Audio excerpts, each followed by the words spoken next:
Hello and welcome to my presentation for my Practitioner Research project, which was entitled Pre-Match Dietary Intakes of Elite Rugby League Players.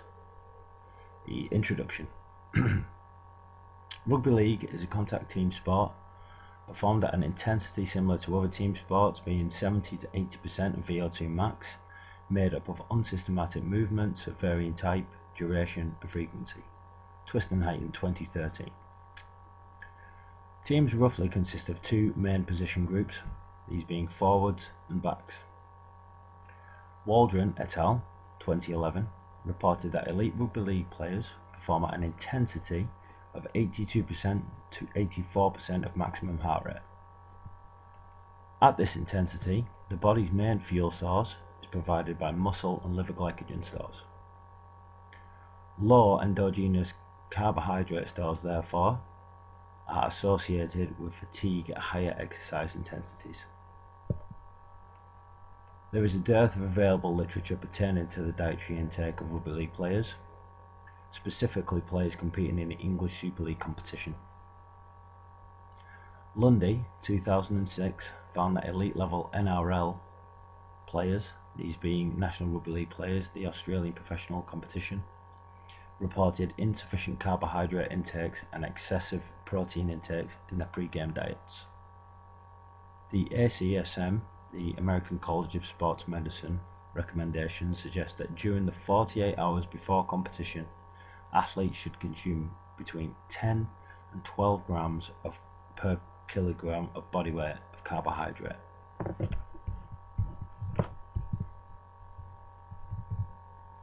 Player position roles in rugby league vary greatly in terms of work to rest ratios and predominant energy systems.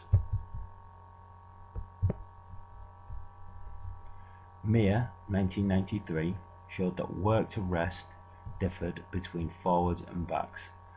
This suggested that due to forwards completing more tackles, work in a more aerobic capacity than backs.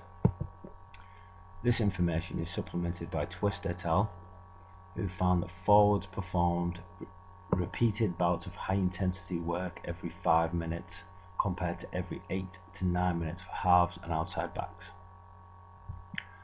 Other literature concerning intermittent team sports have highlighted differences in macronutrient intake and playing position. Gutierrez et al. 2012 found that soccer players playing in positions that required greater emphasis on the aerobic system, such as central midfield, reported higher mean carbohydrate intakes than central defenders, who utilised predominantly anaerobic energy systems. Due to the lack of literature around English rugby league players and macronutrient intake, this study was carried out. The aims of this project were to investigate if players playing in different positions, these being forwards and backs, reported higher carbohydrate intakes due to different energy demands, and also to find out if players are meeting recommended guidelines for pre-competition carbohydrate needs as reported by the ACSM, or American College of Sports Medicine. As shown in the introduction, players should be aiming to ingest between 10 and 12 grams per kilogram of body weight of carbohydrate. Methodology. Participants. 10 players, 5 forwards and 5 backs, were selected from St Helens RLFC's matchday squad. Mean and standard deviation were determined for height and weight for both backs and forwards, and as a collective.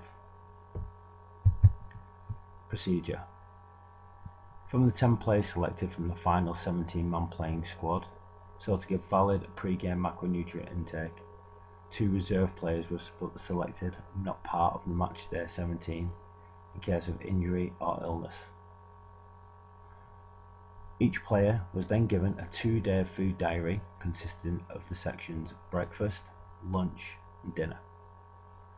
A separate section was added called snacks for any foods eaten outside of the main meal section. Any sports drinks consumed were asked to be recorded in the snack sections. Players were instructed to record food eaten as accurately as possible using manufacturer names where applicable. Approximate portion size was also asked to be recorded. After day 2, diaries were collected and analysed for carbohydrate, protein and fat. These variables were measured in grams. Approximate macronutrient values were established using manufacturer details and nutrition database self-nutrition data. A mean total for each position group and as a collective were recorded for each macronutrient: carbohydrate, protein and fat. Results.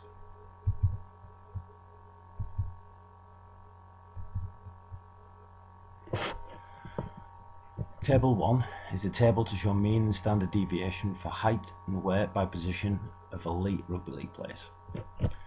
Back's mean height was measured in centimetres, was 184.2 centimetres with a standard deviation of 4.1. Their weight was 90.0 kgs with a standard deviation of 5.9. Forwards mean height was 188.2 centimetres with a standard deviation of 4.4. Their mean weight was 105.7 kgs with 9.8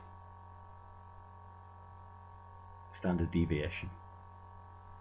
Group average weight was 97.9 kgs with 11.9 standard deviation. Forwards and mean height was 186.3 centimetres with standard deviation of 7.8. Table 2 is a table showing mean macronutrient intake by position of elite rugby league players. Back's mean carbohydrate intake measured in grams was 799.2 with 79.7 standard deviation. Back's mean protein intake, again measured in grams, was 189 grams with 29.0 standard deviation, and 134.7 grams of fat were ingested with 64 standard deviation. Forwards mean carbohydrate intake was 864.2 with 47.7 standard deviation. Mean protein intake was 198.4 with a 36.6 standard deviation. Mean fat intake was for forwards was 115.5 with a standard deviation of 53.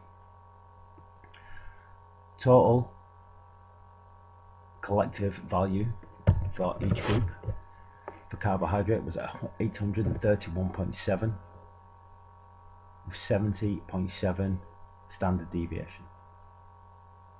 Protein ingested as a total was 193.7 with a standard deviation of 32.0.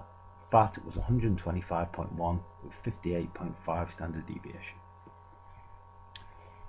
Table 3 is a table to show grams per kilogram of carbohydrate ingested by position.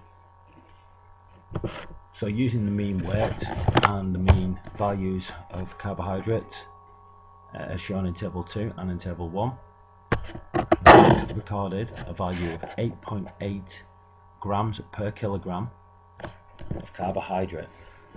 Forwards recorded a value of 8.1 grams per kilogram of body weight for carbohydrate ingestion.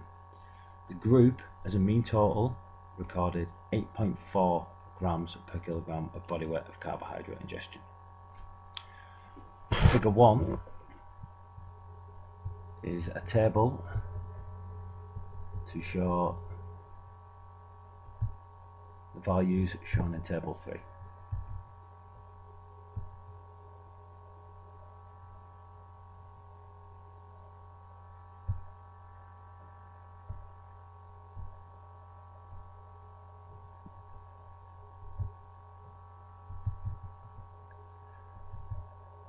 Discussion. The results showed that backs reported higher carbohydrate intakes in the 48 hours prior to competition. This is in contrast of the hypothesis that forwards will report higher carbohydrate intakes due to their increased energy demands. The results also showed that carbohydrate intake was insufficient according to ACSM guidelines.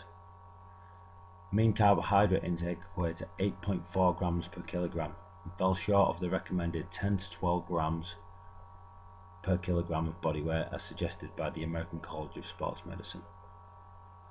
This information is supplemented by a previous study conducted by Lundy 2006, which also showed that elite Australian rugby league players reported insufficient carbohydrate intakes.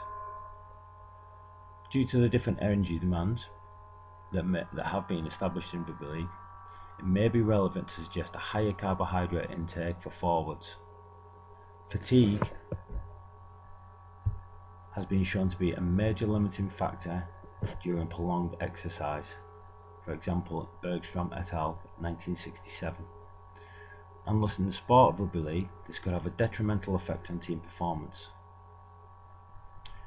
Some limitations of this case study are that only one game was analysed. To establish a clearer picture of dietary habits of rugby league players, especially those in the English Super League competition, a longer series of games to establish a pattern should be analysed. Further to amounts of macronutrient intakes, types of carbohydrate should also be assessed.